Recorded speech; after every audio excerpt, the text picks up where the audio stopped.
When I made more money than I needed for my personal use or for the benefit of my family, and making money running a hedge fund is quite a painful, very strenuous occupation, I've reflected, why should I do it? What am I going to do with this money? I really went through an extended period of reflection, and I came to the conclusion that what I really care about is a rather abstract idea, which is the idea of an open society.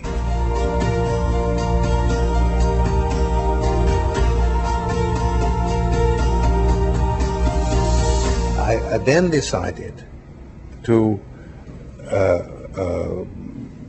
set up this foundation, Open Society Fund, with the objective of opening up closed societies, helping to make open societies more viable, and fostering a critical mode of thinking. There are basically two major sources of poverty and misery in the world today.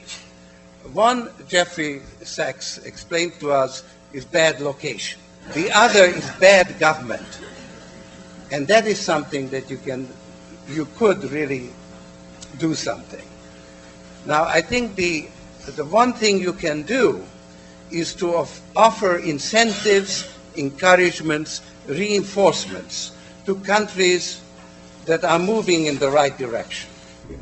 Giving money away in a funny way is much more difficult than making it, because when you make money, you have a bottom line, and it tells you, are you successful or not. When you try to, let's say, improve society, you affect different people and different interests differently, and they are not actually commensurate. So you very often have all kinds of unintended adverse consequences. So I had to experiment, and it was a learning process. The first part was this subversive activity, disrupting repressive regimes. That was a lot of fun, and that's actually what got me hooked on this whole enterprise. Then, after, as the system started, the communist system started to collapse, one had to build an open society, and that was much more laborious and hard slugging. Education was clearly something where there were relatively few adverse consequences. So giving scholarships to outstanding talents, that was good and important. For instance, we introduced Head Start in all the countries where we have foundations, spent over $100 million doing it, and it was really questionable whether we would have a systemic effect. I think we have done quite well, but it was touch and go. Health, another issue, helping civil society. So it was a gradual learning process with foundations in each country run by people in the country who were in charge of determining how the money should be used, because they know the conditions in their countries better than somebody coming from the outside. And then seeing what works in one country, trying it in the other countries. So it was like a kind of what developed a matrix, in fact, that we had national foundations, and then we had certain specialized activities.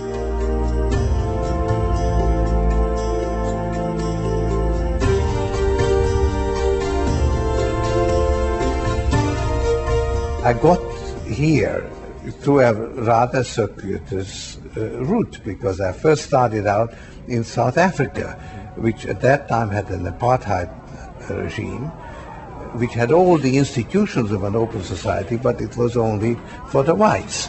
So to try to open it up seemed like a very worthwhile objective.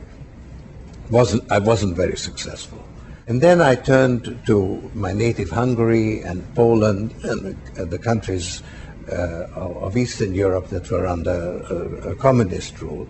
And there, the foundation was really successful in providing an alternative. And the idea there was that the dogma, the state party line is false because it's imposed by force. And if you provide an alternative, then people can see the falsehood and the regime will crumble. And in fact, it did. As this system collapsed, I moved in to help build an open society, because the collapse of a closed society doesn't lead automatically to an open society, because open society is more complex. It's a higher level of organization. So you need a helping hand, a step up. You need somebody from the outside helping you to make that step up.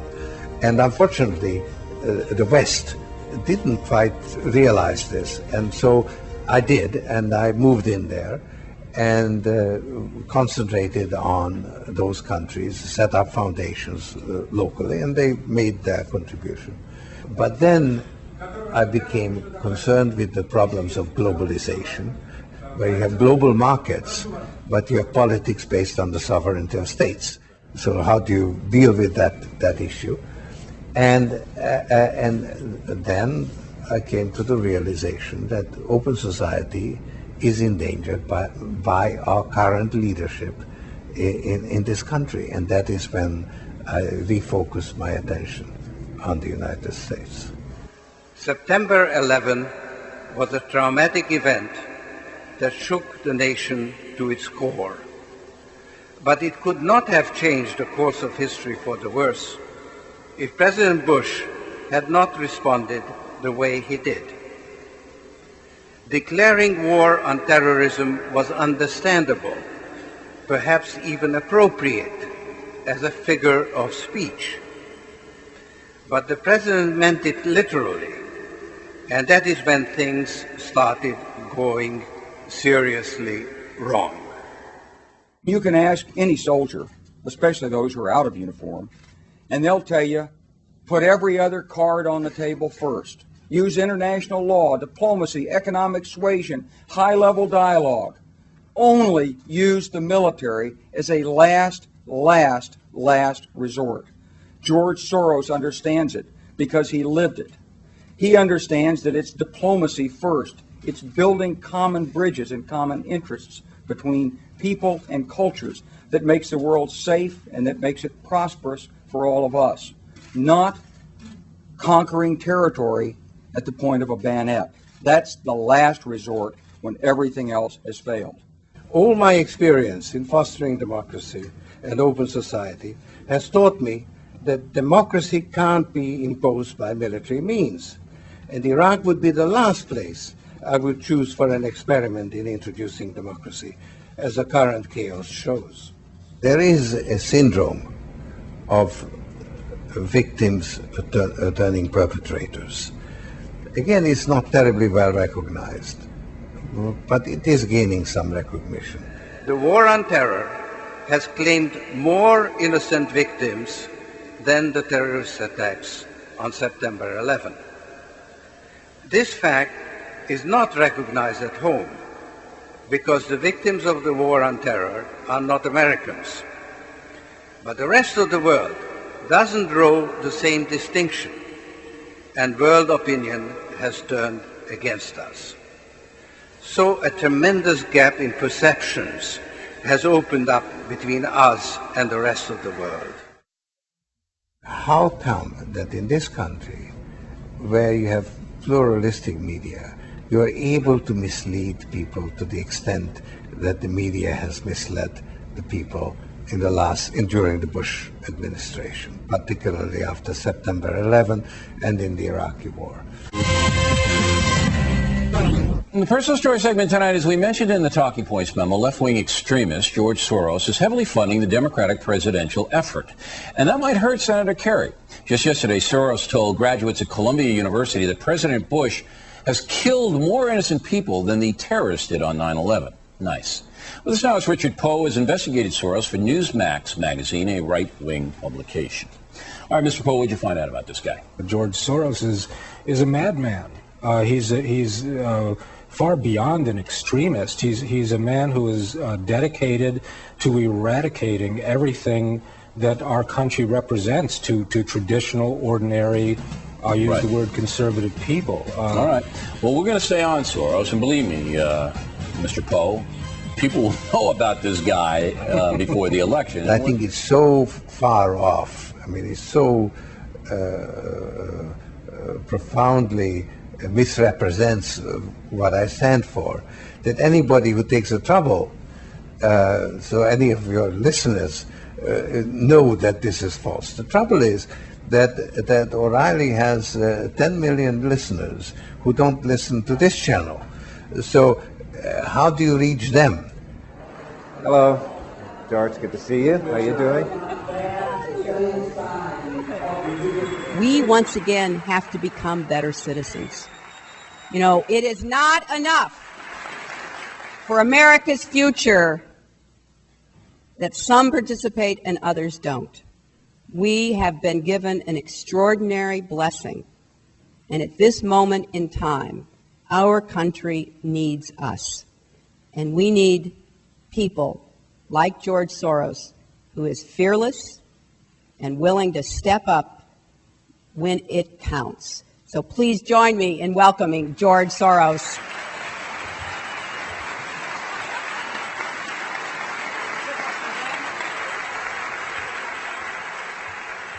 It is the first time that I feel that I need to stand up and do something really and become really engaged in the electoral process in this country. The reason I feel that I had to get engaged is because I don't think this is a normal election. This is a referendum on the Bush administration's policies, the Bush doctrine, and its application, its first application, which was the invasion of Iraq. There was a group of people in the administration who used September 11 to implement policies that they believed in and were advocating before, but didn't have a mandate. They wanted to overturn Saddam in 1998. They wrote a letter to Clinton advocating it. And they have an ideology, which is that international relations are relations of power and not law. Law merely ratifies what the power has achieved, and we are powerful. Therefore, it is our duty to use that power. Now, this is a false ideology, but it is the one that has guided these people who were, in fact, the architects of the Iraqi invasion, because it was all done in the Pentagon with the support of Vice President Cheney. The terrible results, the failure in Iraq, that is now sort of public knowledge, and is expressed in the views that public opinion research. But the idea that there is really something wrong with the way we went about fighting terrorism hasn't sunk in. And we need to learn that lesson, because it really does lead to a vicious circle of escalating violence. Where it can lead, you see particularly in Israel-Palestine. And you don't want the world to be like that, and you don't want America to be caught in that. Would-be suicide bomber. If by some chance we re-elect Bush, then I think we are off to this vicious circle of escalating violence, because there will be increased resentment and rage against the United States, which will then result in us taking repressive actions, which will again have new victims and feed into the rage. Now, it's very important to realize that the Iraqi involvement has been an utter disaster for the United States. Even in terms of the American supremacists who wanted to demonstrate America's military power. Actually, our military power has diminished. Our ability to project military force has been diminished because our army was not trained for occupation. It was trained to bring overwhelming power to bear. And the fact that we are now bogged down in Iraq reduces our military might. And of course, the damage that it has done to our standing in the world hardly needs to be explained. I'm really worried, particularly under the pressure of the forthcoming elections, that we are setting up for a Bosnian situation, because we are empowering the militias, and maybe they'll hold their fire until the elections, and then they'll start fighting for the oil. So Iraq probably cannot be maintained as a unitary state. Unfortunately, we'll probably get there first through civil war and then some kind of a settlement. And there's a great danger, you see, that Iraq could become a failed state and the base for terrorists. I mean, you know, Afghanistan is no longer available, or not to the same extent. So Iraq may actually become a hothouse of terrorism. In addition to focusing on that, we also have a tremendous responsibility to bring about a better world order, where people accept the dominant position that America occupies, because America actually lives up to the responsibility of being the leader and the architect, the main architect of the global system. And that will require a much more generous, much more far-sighted policy than what we have been following even under our previous presidents. We are the leading power in the world. That puts on, we are the most successful dominant economic power also. And that imposes on us a unique obligation to lead the world in improving the present world order, to correct the deficiencies of globalization, because we can't impose our will on the world. We can't do just whatever we want. But there can be no cooperative effort without our participation and leadership. How to deal with the likes of Saddam is the great unresolved problem of our world order. And the way we went about it makes it more difficult to deal with that problem. We must change that approach, but we must help to develop better methods of intervening when it is necessary. We mustn't turn away from the world, because we are increasingly interdependent, and what happens, what kind of regime prevails in Iraq or Afghanistan does have a great bearing on our security and on our prosperity. So we must develop ways of intervening when there is a repressive regime or a rogue state or a failed state. But we must do it. We cannot do it alone. We must do it in cooperation with others. Thank you.